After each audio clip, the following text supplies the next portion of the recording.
નમસ્કાર મિત્રો, સ્વાગત છે તમારું ગુજરાતી ટિપ્સ યુટ્યુબ ચેનલની અંદર. તો મિત્રો, આજે આપણે આ વિડીયોની અંદર ઠંડીની ઋતુમાં હાર્ટ એટેકથી બચવા માટે કેવા કેવા ફળોનું સેવન કરવું તેના વિશે આપણે વાત કરીશું. તો મિત્રો, વિડીયો પસંદ હોય તો વિડીયોને લાઇક અને શેર કરવાનું ભૂલશો નહીં. તથા મિત્રો, આવી જ અવનવી માહિતી માટે અમારી યુટ્યુબ ચેનલ ગુજરાતી ટિપ્સને સબસ્ક્રાઇબ કરવાનું ભૂલશો નહીં. તો ચાલો જોઈએ. એક સફરજન.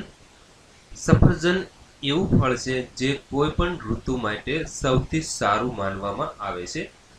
જો તમે સફરજનનું નિયમિત રૂપથી સેવન કરો છો તો તેનાથી તમારું હૃદય મજબૂત થાય છે.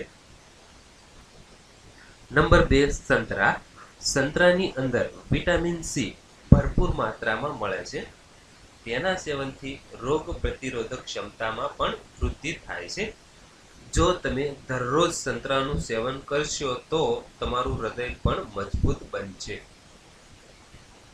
3, કેળા.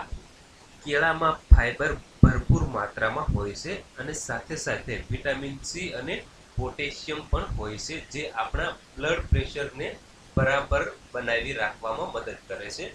જો તમે ઠંડીની ઋતુમાં કેળાનું સેવન કરશો તો તેનાથી દિલથી સંબંધિત જેટલી પણ બીમારીઓ છે તે દૂર રહે છે. નંબર 4, દ્રાક્ષ. દ્રાક્ષનું સેવન આપણા સ્વાસ્થ્ય માટે ઘણું ફાયદાકારક સાબિત થાય છે. દ્રાક્ષમાં વિટામિન, મિનરલ, કાર્બોહાઈડ્રેટ, ગ્લુકોઝ જેવા પોષક તત્વો હોય છે, જે આપણા શરીરમાં કોલેસ્ટ્રોલ ઓછું કરે છે. આથી દ્રાક્ષના સેવનથી હૃદયથી સંબંધિત રોગોનું પણ જોખમ બહુ ઓછું રહે છે. તો મિત્રો, આ વિડીયોની અંદર આપણે ઠંડીની ઋતુમાં હાર્ટ એટેકથી બચવા માટે 4 ફળોનું સેવન કરવું તેના વિશે આપણે વાત કરી. તો મિત્રો, ફરી વખત જણાવી દઉં કે વિડીયો પસંદ હોય તો વિડીયોને લાઇક અને શેર કરવાનું ભૂલશો નહીં.